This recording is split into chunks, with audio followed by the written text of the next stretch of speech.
In mythological ancient Greece, Icarus, the son of Daedalus, soared above Crete on wings made of wax and feathers, defying both human and natural laws. He ignored his father's warnings and rose higher and higher.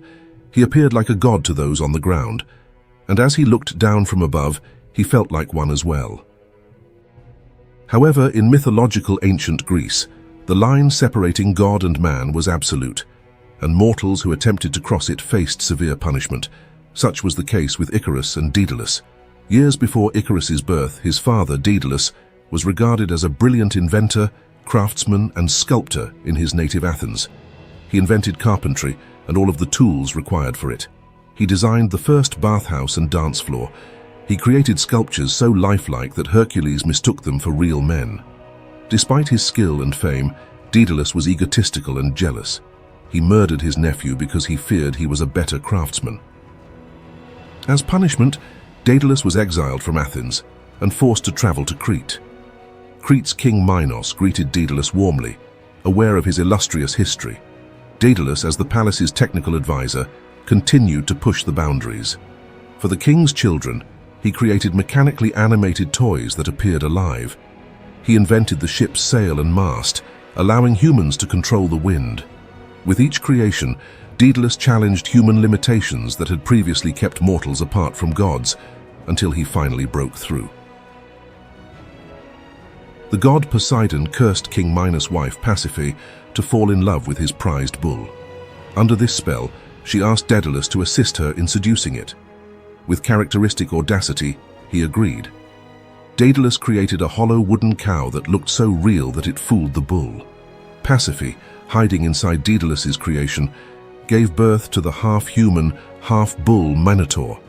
This, of course, infuriated the king, who blamed Daedalus for allowing such a horrific violation of natural law.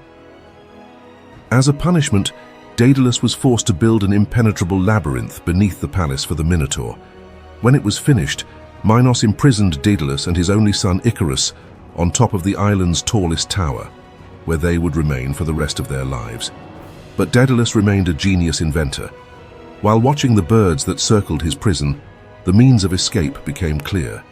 He and Icarus would fly away from their prison, as only birds and gods could. Daedalus made 2 pairs of giant wings out of feathers from flocks perched on the tower and candle wax. As he strapped the wings to his son Icarus, he warned that flying too close to the ocean would dampen the wings and make them too heavy to use. When flying too close to the sun, the heat melts the wax and causes the wings to disintegrate. In either case, they would undoubtedly die. As a result, staying in the middle would be crucial for their escape. With the instructions clear, both men jumped from the tower. They were the first mortals to fly. While Daedalus stayed close to the midway point, Icarus was overcome with the joy of flight and the sense of divine power that came with it. Daedalus could only watch in horror as Icarus ascended higher and higher, powerless to change his son's terrible fate. When the heat of the sun melted the wax on his wings, Icarus plummeted from the sky.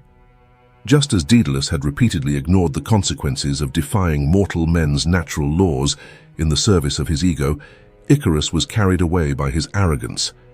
In the end, both men paid dearly for their deviation from the path of moderation, Icarus with his life and Daedalus with his regret.